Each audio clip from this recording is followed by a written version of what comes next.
Batman has sex with Batgirl? What?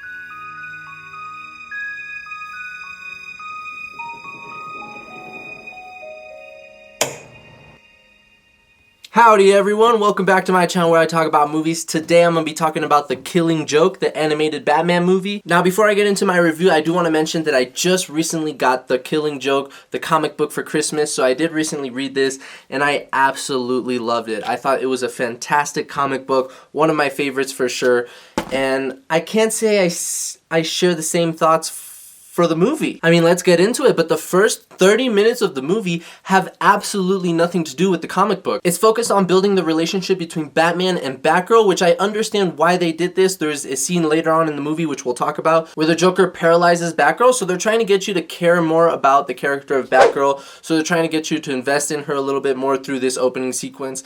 But it just felt unnecessary. I mean, I genuinely thought 20 minutes into this movie that I was watching the wrong movie. I was like, am I watching the right movie? I mean, I genuinely had that thought, and if an audience member has that thought 20 minutes into a movie, that's usually not a good sign. Because I was thinking to myself, there's so many cartoon Batman movies that I must have clicked the wrong one. I must have clicked the one right next to The Killing Joke, but this is not the right movie. I mean, this has nothing to do with the comic book. Oh, and Batman has sex with Batgirl? I mean, I was like, what the is going on? So as you can imagine, I was already so confused at what was going on in the movie, and then that scene comes on when they just start and I'm like, wait a minute, I can't, what? I did not see this coming. This threw me off guard. I did not see this coming. I'm not saying it's bad, that the story's bad, that they, like, why not have this Batgirl, like, you know, development. I'm just saying it felt misplaced. It felt, like I said, I was thrown off guard. Like, I was like, did this really just happen? But then after about a half hour, it gets into the comic book sequences, and from that point on, the movie's really good. I mean, it's literally transferred from the comic book to the screen, word for word, picture for picture. It was very well done. Which brings me to my next point, which is, why didn't they just make a solid 45-minute movie? If they made a 45-minute movie, this film would have been fantastic. But unfortunately, they felt the need to extend it and make it a feature-length film, which is an hour and 50 minutes. I don't know how long it has to be, but they had to make it that certain length so they can release it into theaters and make a profit off of it, which is just sad. It's sad because what's wrong with short films? Like, short films are they're great. I love short films. You can still appreciate a great piece of art. It doesn't have to be a feature-length film. I mean, this movie would literally be perfect if they just cut out the first 30 minutes completely and just leave the comic book sequences of the movie. I mean, it would have been fantastic. I mean, comment down below, tell me your opinions. Do you need to have feature-length films all the time?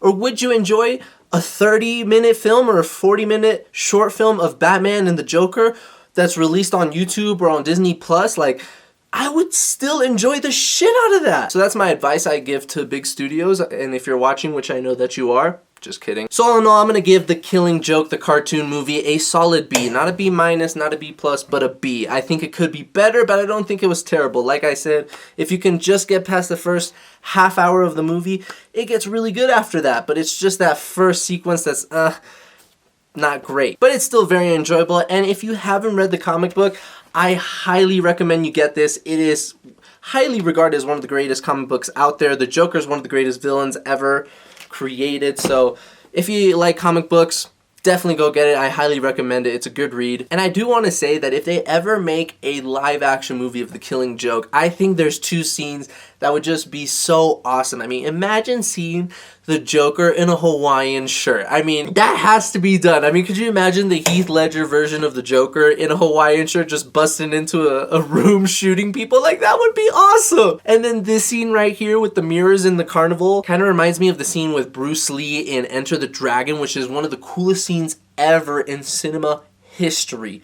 Facts. So imagine doing like an homage to that scene with Batman. I mean, can it get any cooler than that, guys? Are you guys on the same page as me? Come on. Hollywood, give me some millions and I can write some shit for you guys. And before I end this video, I do want to give a quick shout out to my friend Ethan. He was a coworker of mine at Petco, and he was the one that got me into comic books. I was never really a fan of superhero movies. I enjoyed a couple of them. I definitely didn't read comic books, and once I started working with him, we started talking about movies and stuff.